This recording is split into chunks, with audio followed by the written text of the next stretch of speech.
Comment un avion pourrait-il se retrouver en train d'essayer de décoller avec 100 000 kilos de plus à bord que ce que les pilotes avaient calculé? Que se passerait-il si cela arrivait? Je vais vous raconter cette histoire fascinante, alors restez avec moi. En enregistrant votre bagage à l'aéroport, vous avez sûrement vu des panneaux sur les bagages en surpoids et vous vous êtes peut-être demandé ce qui arrive si vous dépassez un peu la limite. Bien sûr, sur un avion de ligne, un bagage en surpoids ne fait pratiquement aucune différence. Mais que se passerait-il si vous oubliez quelque chose qui pèse plus que, disons, un Boeing 737 entièrement chargé? Eh bien, étonnamment, cela s'est déjà produit, à plusieurs reprises, en fait, et les raisons de cela sont à la fois simples et compliquées.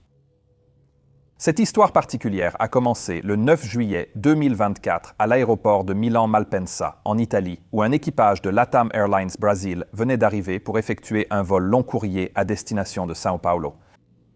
En tant que filiale du groupe LATAM Airlines basé au Chili, LATAM Brésil est la plus grande compagnie aérienne internationale du Brésil, avec une flotte de 170 avions, dont 10 gros porteurs Boeing 777-300. L'un de ces appareils attendait à la porte d'embarquement à Malpensa, prêt à assurer le vol LATAM 8073 à destination de São Paulo, avec un départ prévu à 13h30 locale. L'équipage prévu pour ce vol comprenait pas moins de 3 commandants de bord. Un commandant de bord stagiaire nouvellement promu, un commandant de bord instructeur chargé de la formation et un commandant de bord de relève dont le rôle était de prendre le relais pendant les rotations pour permettre aux autres de prendre leur pause de repos obligatoire au cours des 11 heures de vol vers l'Amérique du Sud. Le commandant de bord stagiaire, âgé de 53 ans, allait s'installer à gauche et comptait 16 689 heures de vol. Il avait accumulé ces heures en partie durant ses 23 années chez LATAM. Mais comme il venait tout juste de commencer sur le Boeing 777, il n'avait volé qu'environ 95 heures sur ce type d'appareil jusqu'à présent. Au lieu de cela, il avait passé la majeure partie de sa carrière sur l'Airbus A320, beaucoup plus petit. Et c'était en fait sa première expérience sur un gros porteur, ainsi que sa première fois aux commandes d'un Boeing, à l'exception de quelques heures sur le 737, près d'un quart de siècle plus tôt. Ce jour-là, il n'avait effectué que 9 vols sur le 777 et était donc encore en formation en ligne sous la supervision d'un commandant instructeur de ligne. Ce commandant de bord avait 54 ans et avait accumulé un total encore plus impressionnant de 18 920 et 1 heure de vol au cours d'une carrière de 28 ans dans la compagnie, dont 1333 heures sur le Boeing 777. Il était qualifié comme commandant instructeur de ligne à la fois sur le 777 et sur le 787, qu'il pilotait de façon interchangeable et c'est important à garder à l'esprit en raison de ce qui va se passer. Normalement, les pilotes ne peuvent piloter qu'un seul type d'avion ou un groupe ayant une qualification de type commune à la fois. Même si le 777 et le 787 n'ont pas vraiment de qualification de type commune, ils sont assez similaires pour que de nombreuses compagnies aériennes autorisent leurs pilotes à piloter les deux en même temps. Et pour LATAM Brésil, c'était idéal car ils n'avaient qu'un seul 787 dans leur flotte, donc c'était très efficace pour eux de pouvoir utiliser leur pilote de 777 pour le piloter. Quoi qu'il en soit, le troisième et dernier pilote était le commandant de bord de relève. 56 ans, totalisant 17 530 heures de vol sur 27 ans de carrière avec la compagnie. Mais sur ce total, seulement 418 heures avaient été effectuées sur le 777, qu'il n'avait commencé à piloter que quelques mois plus tôt, après 11 ans, sur le Boeing 767, un peu plus petit. Ainsi, réunis, ces 3 pilotes formaient une équipe incroyablement expérimentée avec un total combiné de plus de 50 000 heures de vol et 78 années d'expérience. Les 3 pilotes avaient bien travaillé ensemble lors du vol aller vers Milan, qui était arrivé dans la matinée du 8 juillet, puis ils avaient passé 24 heures à se reposer à l'hôtel avant de prendre une navette pour retourner à l'aéroport en vue de ce vol retour. Pendant qu'ils étaient assis dans le bus, les pilotes recevaient leur plan de vol, besoins en carburant, info météo, NOTAM, etc. Depuis une application smartphone propriétaire de LATAM Airlines et ils en ont donc profité pour examiner toutes ces informations. Pendant qu'ils étaient simplement assis là, ils ont constaté qu'il n'y avait vraiment rien d'inhabituel concernant le vol à venir. Peut-être faisait-il un peu chaud pour leur départ avec une température extérieure avoisinant les 30 degrés Celsius, mais le temps était par ailleurs parfait, avec un ciel totalement dégagé, ensoleillé et une légère brise variable. Ainsi, lorsque les pilotes sont arrivés au terminal et ont embarqué à bord de leur Boeing 777 âgé de 12 ans, ils s'attendaient probablement à ce que ce soit un vol normal et sans incident. Excepté, bien sûr, la présence inhabituelle de 3 commandants de bord dans le cockpit. Lors de leur préparation avant vol, le seul document d'exploitation attendu restait, comme d'habitude, la feuille de chargement. C'est un document qui indique le poids exact du carburant, des bagages et des passagers à bord afin de permettre les calculs de performance ainsi que de centrage et de masse. Et il a toujours tendance à arriver un peu en retard, car il peut y avoir des changements concernant les passagers et le fret, qui ne sont réellement connus qu'au moment de l'enregistrement et de l'embarquement. Pendant l'attente, les pilotes ont décidé que le commandant en formation assurerait la surveillance en début de vol, tandis que l'instructeur à droite serait pilote en fonction. Cela convenait au plan de formation, car le nouveau commandant devait assurer la surveillance pendant au moins une étape du vol supervisé. Et en plus de cela, le commandant de bord instructeur voulait également donner à l'élève commandant de bord un entraînement ciblé sur les procédures de préparation du vol. Donc au début de cette préparation, il était mentalement très concentré sur son rôle d'instructeur. Pendant que les 2 commandants de bord préparèrent le cockpit, le commandant de relève inspectait l'extérieur, se coordonnait avec l'équipage de cabine et faisait les annonces aux passagers. Il devait d'abord s'installer sur le strapontin du cockpit pour le départ, puis regagner la zone de repos de l'équipage, jusqu'à son tour de prendre les commandes. Sur le strapontin, il devait aussi surveiller ses 2 collègues puisqu'il faisait officiellement partie de l'équipage. Mais je peux dire par expérience qu'il est assez facile de laisser son attention dériver un peu lorsqu'on n'a pas de véritable tâche active à accomplir. Quoi qu'il en soit, le ravitaillement en carburant avait déjà commencé lorsque les pilotes et leur équipage de cabine sont arrivés à l'avion. Donc, après avoir vérifié qu'ils avaient la quantité de carburant prévue à bord, 109 625 kg pour être exact, les pilotes ont convenu qu'ils n'auraient pas besoin de plus de carburant que cette quantité. Ce qui était un peu inhabituel, mais bienvenu, car cela signifiait que le ravitailleur pouvait maintenant partir et que la fiche de chargement pouvait être complétée. L'enregistrement des conversations du poste de pilotage a commencé quelque temps après que cette décision ait été prise. Donc les premiers mots de l'enregistrement montraient « Les pilotes effectuaient le briefing de décollage qui consistait à discuter du roulage prévu, du décollage et du départ, ainsi que des performances de décollage attendues. » Mais comme ils n'avaient toujours pas reçu la fiche de chargement à ce moment-là, ils ont donc reporté ce dernier point, les performances, et ont simplement poursuivi le briefing. Il va bientôt y avoir beaucoup de choses à suivre ici pour comprendre comment cela a pu arriver. Et d'ailleurs, écrire ces épisodes et garder une trace de toutes les informations n'est pas facile. 6 minutes plus tard, le commandant de bord de relève a reçu la fiche de chargement sur son téléphone, l'a envoyée sur son iPad, mais le commandant de bord stagiaire n'a pas pu télécharger le document. À l'époque, chez LATAM Airlines, le pilote recevait une copie papier de la fiche de chargement. Mais maintenant, tout cela est envoyé via cette application propriétaire. Ce qui ne plaisait pas à tout le monde, car cela signifiait qu'il n'était plus possible de poser la fiche de chargement sur la console centrale pour s'y référer facilement. Quoi qu'il en soit, le commandant de bord de relève a simplement donné son iPad au commandant instructeur pour qu'il lise dessus, puis il a dicté la masse sans carburant, la masse au décollage et le centrage à le commandant de bord stagiaire qui les a ensuite saisis dans le CDU. La masse sans carburant est exactement ce que son nom indique. C'est le poids de l'avion incluant tous les passagers, les bagages et le fret, mais sans le carburant. Et dans ce cas, après avoir pris en compte les 398 occupants et leurs bagages, la masse sans carburant a été calculée à 219 460 kg avec une masse au décollage prévu, carburant inclus, de 328 425 kg. Cette masse au décollage a été obtenue en ajoutant la masse du carburant à la masse sans carburant, puis en soustrayant la masse du carburant de roulage qui devait être consommée pendant le démarrage et le trajet vers la piste. Et connaître précisément la masse au décollage est crucial, car c'est ce que nous utilisons pour déterminer à la fois la poussée de décollage, les volets et aussi les vitesses de décollage, ou vitesse V. Vous voyez, sur les avions de ligne modernes, nous utilisons très rarement la pleine poussée pour le décollage, car cela provoque beaucoup d'usure supplémentaires sur les moteurs, consomme plus de carburant et génère également plus de bruit.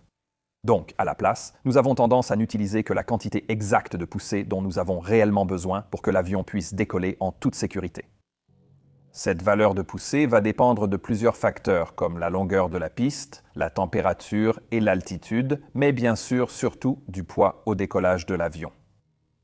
Maintenant, une poussée de décollage inférieure à la poussée TOGA, décollage et remise de gaz, est appelée une poussée d'étaré. Et sur la plupart des avions modernes, cela se fait en entrant ce qu'on appelle une température supposée ou température flex sur Airbus qui est supérieure à la température réelle de l'air extérieur. Vous voyez, le système de contrôle électronique du moteur, ou EEC, ajuste la quantité de poussée pouvant être délivrée en fonction de la température ambiante afin d'éviter de dépasser ses limites calculées.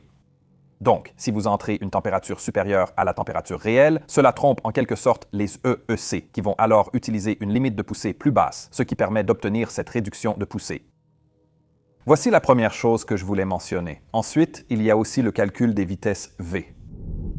Ces vitesses comprennent V1, qui est la vitesse de décision au-dessus de laquelle vous êtes engagé à poursuivre le décollage, VR, qui est la vitesse de rotation à laquelle vous commencez à tirer sur le manche à balai pour lever le nez et l'avion de la piste, et ensuite V2, qui est la vitesse de sécurité au décollage, la vitesse minimale que vous devez atteindre pour maintenir un gradient de montée sûr en cas de panne moteur.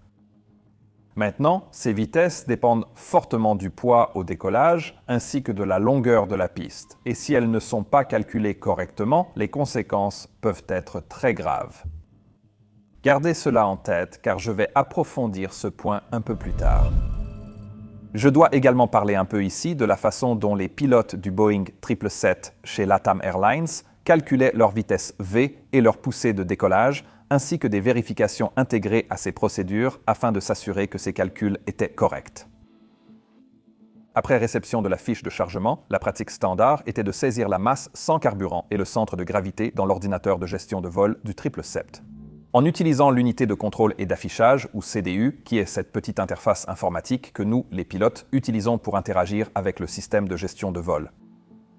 Et avec ces valeurs saisies, l'ordinateur de gestion de vol calculait alors automatiquement la masse brute de l'avion en ajoutant la quantité de carburant détectée automatiquement dans les réservoirs de l'appareil.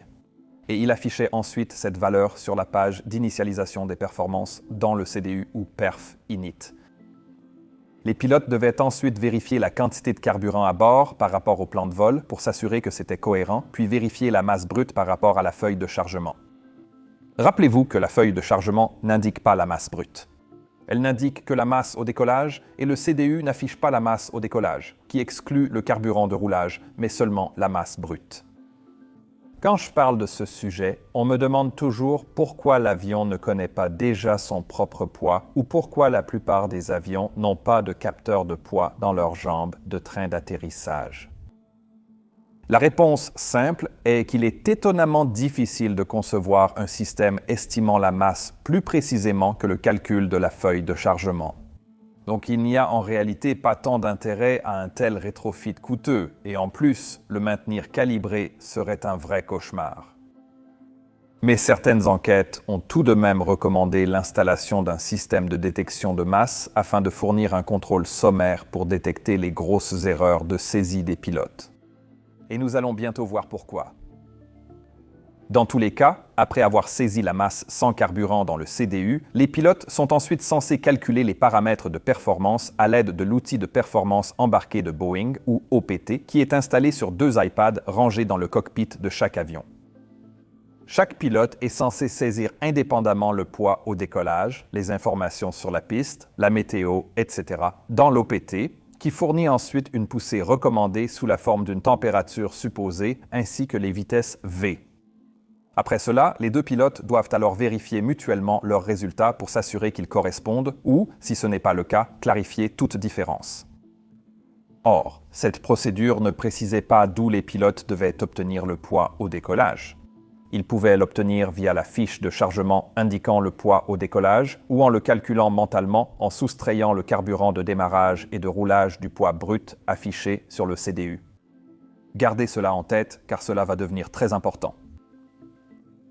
Quoi qu'il en soit, après avoir vérifié les résultats des calculs sur l'iPad, le pilote surveillant doit ensuite saisir la température supposée dans la page de limitation de poussée du CDU. Ensuite, il faut entrer les vitesses V sur la page de référence de décollage, et sur cette page, le CDU affichera alors les vitesses V de référence dans une colonne intitulée REF. Et ces vitesses sont automatiquement calculées à partir du poids de l'avion saisi dans la page d'initialisation des performances et des informations de poussée saisies dans la page de limitation de poussée. Donc, ce sont essentiellement les vitesses que l'avion lui-même suggère aux pilotes d'utiliser. Quand les pilotes saisissent manuellement les vitesses V depuis leur OPT, ils doivent les comparer aux vitesses de référence de l'avion pour vérifier les erreurs grossières. En gros, ces deux séries de vitesses devraient être à quelques nœuds l'une de l'autre, et si ce n'est pas le cas, alors quelqu'un, quelque part, a probablement fait une erreur. Après cette vérification, le pilote doit ensuite terminer le reste de la liste de vérification avant démarrage et enfin demander le repoussage et démarrer son moteur. Comme vous pouvez le voir, cette procédure comporte de nombreux contrôles croisés et redondances intégrées, mais il existe encore certains domaines où des erreurs potentielles peuvent s'introduire. Revenons maintenant dans le cockpit du vol 8073 où ces trois pilotes très expérimentés étaient sur le point de commencer exactement cette même procédure. Immédiatement après avoir reçu la fiche de chargement, le commandant de bord stagiaire a préalablement vérifié les chiffres de performance sur son iPad et n'a rien remarqué d'inhabituel. Après avoir entré la masse sans carburant dans le CDU avec le commandant instructeur, il a constaté que cela donnait une valeur de masse brute, mais a vite oublié quelle était cette valeur. En fait, quelques secondes plus tard, le contrôleur des autorisations de départ de Malpensa a soudainement appelé l'avion et a informé les pilotes qu'ils étaient numéro 2 pour le repoussage et que leur heure de départ prévue avait été avancée. Cela a donc introduit une pression temporelle inattendue et a laissé aux pilotes très peu de temps pour terminer leurs calculs de performance et préparer tout le reste. Interruption et pression temporelle augmentent le risque d'erreur et réduisent l'efficacité des vérifications croisées. Il est donc important de s'en souvenir dans tous les métiers. Si cela se produit, demandez-vous, ai-je vraiment besoin d'accélérer ou puis-je ralentir les choses d'une manière ou d'une autre? Et dans la plupart des cas, la réponse sera oui, je peux ralentir les choses. Quoi qu'il en soit, alors que des échanges radio sur la fréquence des autorisations de départ continuaient de se faire entendre dans les haut-parleurs du cockpit, les pilotes se sont alors dépêchés de terminer les calculs de performance sur leurs iPads. Mais au moment où le commandant de bord stagiaire a ouvert son application OPT, il avait oublié la masse brute qui avait été calculée sur le CDU. Donc, afin d'obtenir les masses au décollage à entrer dans l'OPT, il devait soit revenir à la page d'initialisation des performances du CDU pour obtenir la masse brute, puis soustraire le carburant de démarrage et de roulage. Soit consulter la feuille de chargement dans l'application de la compagnie sur son smartphone pour y relever la masse au décollage. Mais souvenez-vous qu'il n'avait pas encore reçu la feuille de chargement sur son smartphone. Au même moment, le commandant de bord instructeur a décidé de regarder les masses brutes sur le CDU et de simplement soustraire mentalement les 400 kg de carburant de roulage pour obtenir la masse au décollage.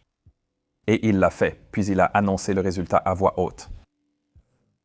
Un instant, OPT 228,8.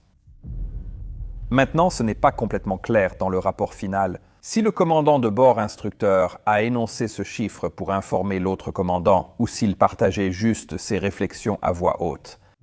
Cependant, il semble probable que c'était probablement intentionnel. Mais dans tous les cas, il venait de commettre une erreur absolument énorme. Parce qu'en entrant maintenant une valeur de 228,8 tonnes métriques dans le champ du poids au décollage de son OPT, le poids réel au décollage était de 328 tonnes, pas 228. Alors, comment cela était-il possible? Il est probable qu'en soustrayant mentalement le carburant de roulage, le commandant de bord instructeur ait juste oublié le chiffre des centaines. Vous savez, ce genre de trou de mémoire qui vous fait gémir quand on vous rend votre contrôle de maths à l'école. Mais bien sûr, la procédure exigeait toujours que les deux pilotes effectuent indépendamment les calculs OPT, puis les vérifient ensemble précisément pour détecter ce type d'erreur. Mais au lieu de regarder le CDU et d'obtenir lui-même la masse au décollage, le commandant de bord en formation s'est contenté d'écouter ce que disait son collègue et a entré la même valeur. Peut-être pour gagner du temps ou parce qu'il était en formation et faisait confiance à son instructeur. Cela violait clairement l'exigence de calcul indépendant, car la même mauvaise valeur avait maintenant été saisie sur les iPads des deux pilotes. Cela a donc amené les pilotes à recevoir le même réglage de volet, la même température supposée et les mêmes vitesses V. Tout cela était désormais destiné à un avion qui était 100 000 kg plus léger que le poids réel de leur avion. Et c'est énorme d'ailleurs, 100 000 kg, c'est bien plus que le poids d'un Boeing 737 NG entièrement chargé, ou pour le dire autrement, environ 17 éléphants mâles africains adultes. Si vous oubliez d'ajouter le poids de 17 éléphants dans la cabine, quelqu'un le remarquerait sûrement, mais ici, les pilotes ont juste vérifié leurs résultats avant de passer à autre chose. Donc, avec cela, je dois aborder le sujet qui fâche. C'est-à-dire, pourquoi ce chiffre ne leur a-t-il pas simplement semblé incorrect? Vous voyez, généralement, après avoir piloté un type d'appareil pendant un certain temps, on commence à avoir une idée approximative des performances habituelles, donc normalement, on peut repérer assez facilement un chiffre erroné. Mais dans ce cas, le commandant de bord instructeur n'a peut-être pas ressenti cela. 228 tonnes était un chiffre anormalement bas, car c'est un poids de décollage tout à fait ordinaire sur le Boeing 7879 qu'il pilotait également à ce moment-là. Et en même temps, le commandant de bord en formation avait effectivement remarqué que les résultats étaient différents des chiffres qu'il avait obtenus lors de son calcul préliminaire rapide, mais ces chiffres avaient maintenant été écrasés. Et comme il n'effectuait que son 10e vol sur le 777, après avoir passé de nombreuses années sur l'Airbus A320, il n'avait probablement pas encore développé ce sens instinctif des chiffres. Et en plus de cela, même s'il était nominalement le commandant de bord, le ton pédagogique de ses échanges avec le commandant instructeur pendant la préparation du vol l'avait peut-être poussé à simplement accepter ce qu'on lui disait au lieu d'assumer lui-même la responsabilité finale. Maintenant, j'ai formé de nouveaux commandants de bord dans des scénarios similaires. Et c'est vraiment difficile en tant qu'instructeur de trouver le bon équilibre dans le cockpit pour que le commandant de bord stagiaire se sente responsable tout en continuant à pouvoir l'instruire. Il est très facile de reprendre le rôle de commandant de bord, ce qui peut placer le copilote à gauche et entraîner ce genre de situation. Enfin, le commandant de bord de relève ne prêtait aucune attention au calcul des performances, étant alors occupé à coordonner avec l'équipage de cabine. Même avec ces facteurs, quelqu'un aurait peut-être remis en question les chiffres sans la pression du temps qui venait de s'ajouter.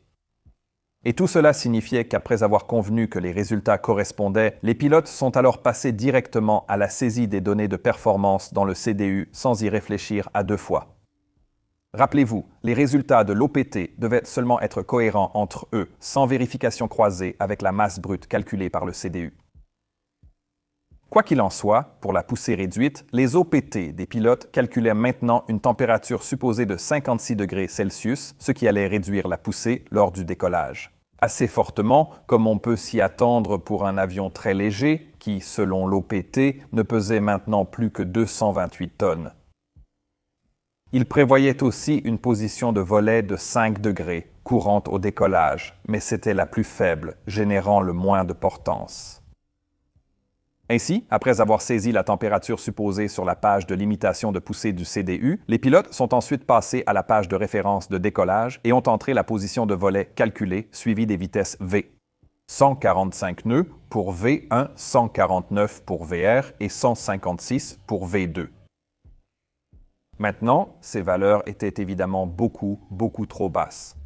Au poids auquel ils étaient réellement, les vitesses auraient dû être de 173 nœuds pour V1 181 pour VR et 186 pour V2, donc environ 30 nœuds de plus sur toute la ligne.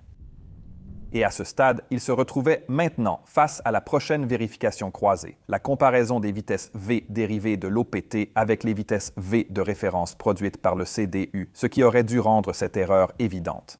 Mais à la grande surprise du pilote, ces vitesses de référence avaient maintenant disparu. Honnêtement, il n'aurait même pas dû pouvoir saisir ces vitesses V erronées dans le CDU, puisque le système interdit normalement d'entrer des vitesses V inférieures aux références calculées par le CDU. Mais dans ce cas précis, aucune vitesse de référence n'était affichée, donc cette protection ne s'appliquait pas. À la place, le bloc-notes du CDU affichait désormais un message indiquant vitesse V indisponible, sans autre explication. En fait, la raison à cela était la température fictive sélectionnée de 56 degrés. Vous voyez, avec la masse réelle de l'avion connu par le FMC, il n'y avait aucun moyen que l'avion puisse décoller avec cette poussée réduite. La piste était trop courte avec cette poussée et configuration de volet, donc l'avion n'a affiché aucune vitesse. Mais bien sûr, ce message « vitesse V indisponible » était une façon assez obscure de communiquer cela.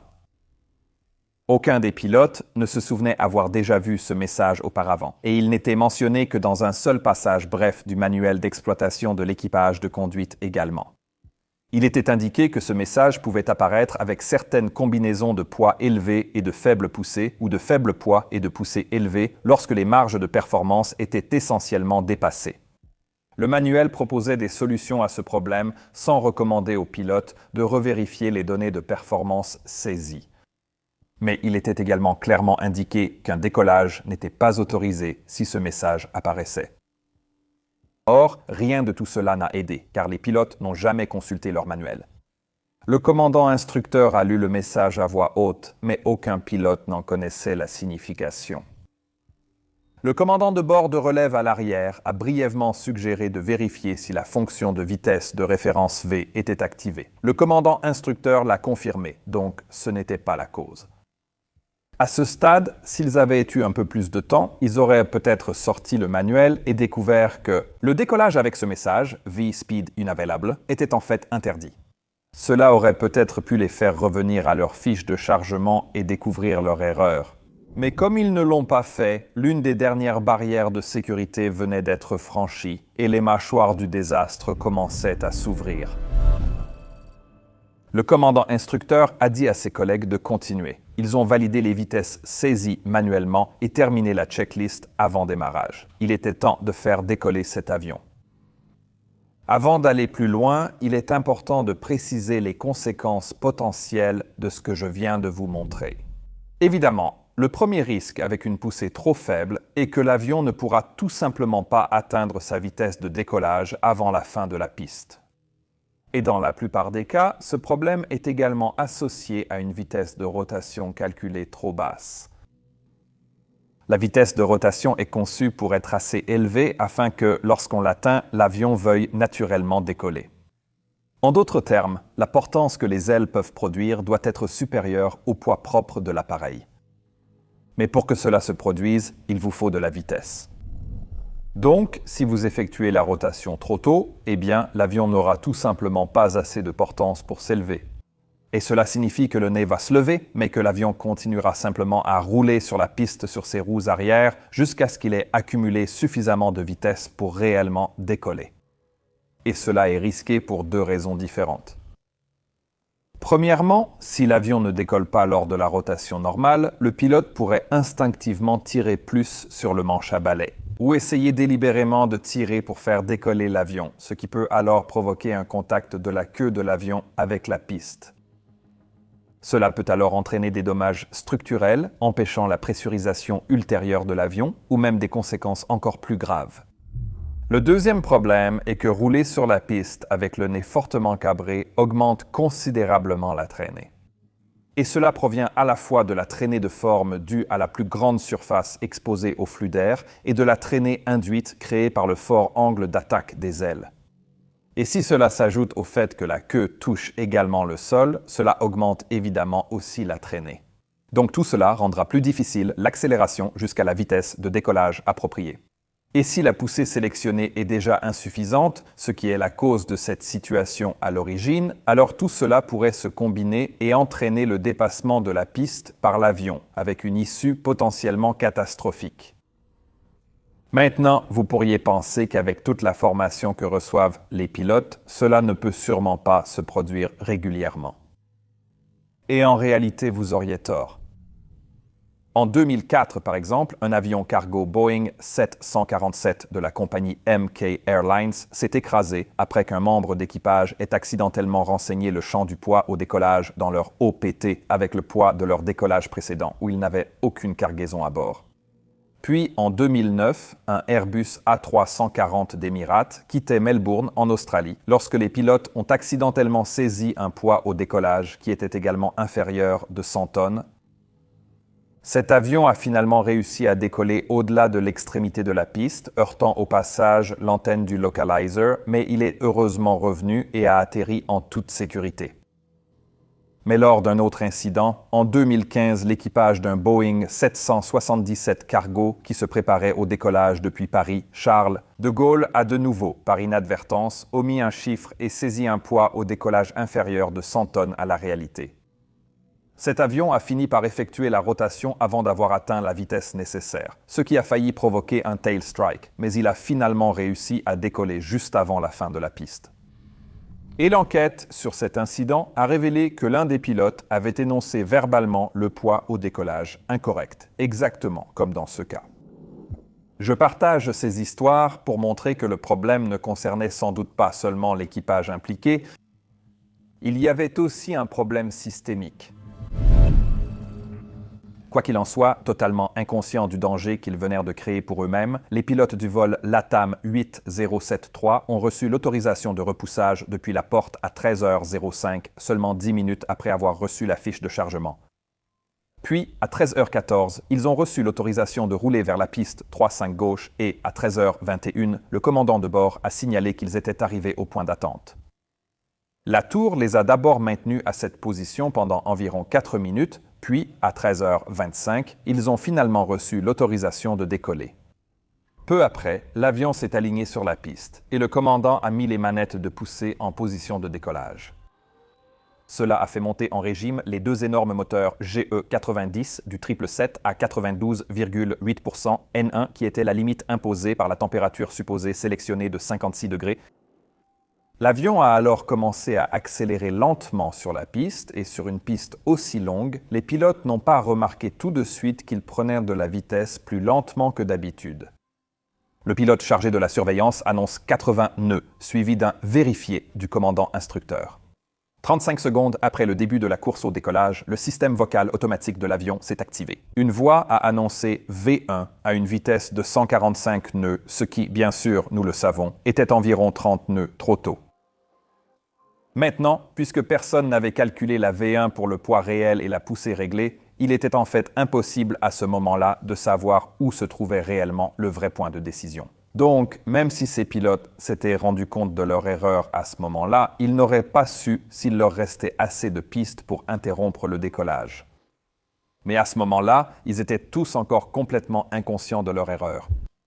Donc, 3 secondes après l'annonce de V1, l'avion a atteint sa vitesse de rotation calculée de 149 nœuds annoncée par le pilote chargé de la surveillance. Le commandant de bord instructeur a alors tiré sur son manche à balai, comme il l'avait fait tant de fois auparavant.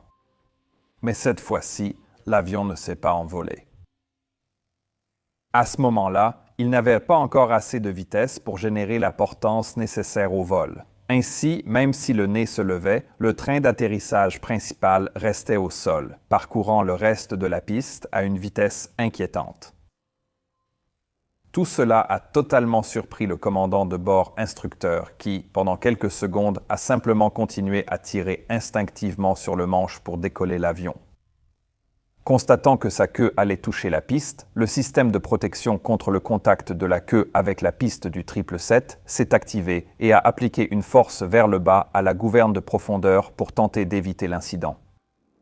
Mais ces efforts ont malheureusement échoué. Alors que l'avion accélérait au-delà de 160 nœuds, la queue a violemment frappé la piste, soulevant un impressionnant nuage de poussière et de débris entraînant sur l'asphalte. Pendant plusieurs secondes, le pilote semblait abasourdi, figé comme un cerf pris dans les phares, victime de ce qu'on appelle l'effet de surprise, tandis que ce violent contact de la queue avec la piste continuait de se produire. Derrière eux, le patin de queue, conçu pour absorber une partie des forces lors d'un contact de la queue avec la piste, a maintenant creusé une entaille de 6 cm de profondeur dans la surface de la piste, dispersant des fragments de métal et de bitume sur son passage. Dans le cockpit, le commandant de bord instructeur a lancé un juron et s'est exclamé « Ça ne marche pas, il y a quelque chose d'étrange, ça ne marche pas !» Mais, constatant que l'avion ne répondait pas, le commandant de bord de relève a alors simplement crié depuis le jump seat « Toga !» incitant les pilotes à avancer les manettes jusqu'à la poussée maximale au décollage. Toujours en train d'essayer de comprendre ce qui se passait, le commandant de bord instructeur a simplement répondu par un bruit interrogatif, alors le commandant de bord de relève a rapidement répété la même chose, « Toga ». Et cette fois, le commandant de bord instructeur a réagi rapidement et a poussé les deux manettes de poussée à fond. Cela a provoqué l'accélération des deux énormes moteurs, qui ont alors commencé à surmonter la traînée causée par la forte assiette et le tail strike, forçant finalement l'avion à décoller à une vitesse de 178 nœuds. Après avoir traîné sa queue sur une distance incroyable de 723 mètres, le vol 8073 a finalement quitté le sol à environ 80% de la longueur de la piste, principalement grâce à la conscience de la situation et à l'intervention rapide du commandant de bord de relève. Je dois saluer les actions du commandant de bord de relève, ici. Il faut être un vrai professionnel, non seulement pour savoir quoi faire, mais aussi pour donner des instructions claires et sans ambiguïté dans une situation aussi confuse. Annoncer « Toga » était en fait la seule chose qu'il pouvait faire, suffisamment simple pour sauver la situation sans l'aggraver. Donc, bravo à lui. Quoi qu'il en soit, alors que l'avion dépassait l'extrémité de la piste et commençait à monter dans le ciel bleu éclatant, l'élève commandant de bord annonça rapidement une montée positive et le commandant instructeur demanda la rentrée du train d'atterrissage. À ce moment, l'enregistreur de vol avait aussi noté une perte de pression dans les deux bouteilles d'extincteur d'incendie de l'APU due au tail strike. Des dommages à l'arrière étaient également présents, et le détecteur de tail strike avait détecté l'impact et envoyait désormais un message d'alerte de tail strike sur le système d'indication moteur et d'alerte équipage, ou EICAS. Le commandant de bord de relève a signalé ce message à voix haute, suivi d'une alerte sonore continue avertissant l'équipage des dommages. Après avoir atteint une altitude de sécurité, les pilotes ont sorti le manuel de référence rapide et suivi la procédure anormale pour un tail strike. Celle-ci leur demandait d'éviter de pressuriser l'avion afin d'éviter tout dommage supplémentaire au fuselage, puis d'atterrir à l'aéroport approprié le plus proche. L'équipage s'est donc stabilisé à 6000 pieds pour discuter des options. Avec tout le carburant pour traverser l'Atlantique encore à bord, le 777 dépassait largement sa masse maximale d'atterrissage. Le commandant de bord de relève a proposé de larguer une partie du carburant avant l'atterrissage. Heureusement, comme il n'y avait aucun problème de commande ni autre panne, à part les extincteurs de l'APU, le commandant instructeur a donné son accord. Il est passé au siège de gauche, laissant le commandant de bord de relève à droite pour utiliser les membres d'équipage les plus expérimentés lors de l'approche et de l'atterrissage. Tout cela a montré une très bonne gestion des pannes et, globalement, une bonne gestion des situations anormales. Je devrais également mentionner ici que le 777 aurait pu atterrir en surcharge si l'urgence avait été plus grave, mais cela aurait exercé une contrainte excessive sur le train d'atterrissage, les freins et d'autres structures. Donc, puisque cet équipage ne savait pas vraiment à quel point l'arrière de leur avion était endommagé, réduire la quantité de carburant était, à mon avis, une très bonne idée. Le contrôleur aérien les a rapidement guidés au-dessus d'une zone rurale au sud-ouest de Milan afin de limiter les effets du délestage de carburant. Les pilotes ont ensuite tourné en rond pendant environ 36 minutes, relâchant un maximum de carburant jusqu'à réduction suffisante du poids. Après cela, ils se sont alignés pour une approche et un atterrissage normaux sur la piste 3-5 droite, ce qui s'est déroulé sans incident notable, sauf qu'ils ont également subi un impact aviaire en finale. Mais à 14h36, ils ont atterri de nouveau en toute sécurité à Milan. Heureusement, aucun des 398 passagers et membres d'équipage n'a été blessé lors de cet incident, et l'avion a ensuite été convoyé vers la base de LATAM Brésil à São Paulo, où il a été réparé et remis en service en février 2025.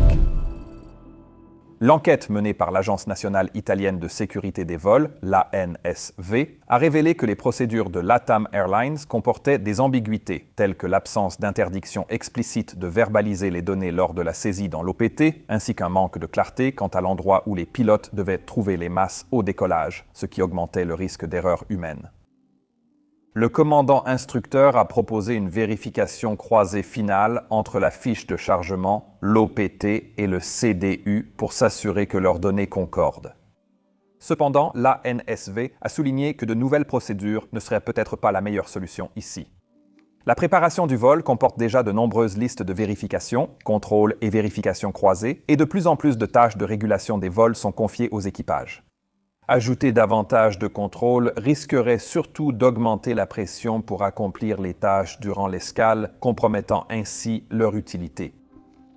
L'ANSV a indiqué que les procédures seules ne suffisent pas à éviter les erreurs de calcul de performance des équipages sous pression.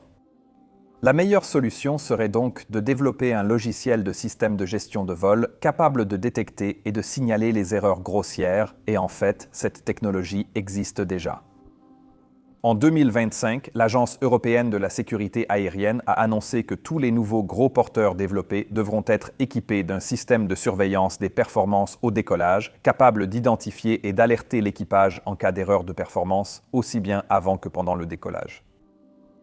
Les avions actuellement produits devront aussi être équipés de ce système dès 2033, mais cela ne sera pas exigé pour les appareils déjà en service. Airbus propose actuellement ce système en tant que modification optionnelle pour les anciens avions, mais la plupart ne l'auront probablement pas avant encore plusieurs années, ce qui personnellement je trouve vraiment dommage. LATAM Airlines a mis à jour ses procédures de préparation au vol pour éliminer toute ambiguïté et a amélioré son programme de surveillance des données de vol afin de détecter les événements liés aux performances au décollage sur sa flotte. Mais la leçon que je veux vraiment souligner ici, c'est que ce type d'erreur énorme est probablement bien plus fréquent que vous ne le pensez, et cela peut arriver à absolument n'importe qui si vous ne faites pas attention. Mais en même temps, je veux aussi souligner autre chose, à savoir que même après que ces pilotes aient sous-estimé leur poids de 100 tonnes métriques, il y avait encore suffisamment de marge de performance disponible pour permettre à ce géant des airs de quitter le sol avant la fin de la piste disponible. Cela montre à quel point nous intégrons des marges de sécurité dans cette industrie fantastique. L'aviation reste incroyablement sûre et mon équipe et moi sommes là pour aider à diffuser ce genre de leçons afin de rendre les choses encore plus sûres. Maintenant, si vous voulez nous aider dans cette mission et avoir un aperçu de toutes mes vidéos avant tout le monde, alors veuillez scanner ce QR code ou aller sur patreon.com/join/mentourpilot et devenez membre de mon incroyable équipe Patreon. Et voici d'ailleurs quelques commentaires fantastiques que vous avez laissés sur la vidéo de la semaine dernière, alors continuez à nous les envoyer car nous adorons vraiment les lire. Je suis Peter Hornfeld, vous regardez Mentour Pilot. Passez une excellente journée et à la prochaine. Au revoir.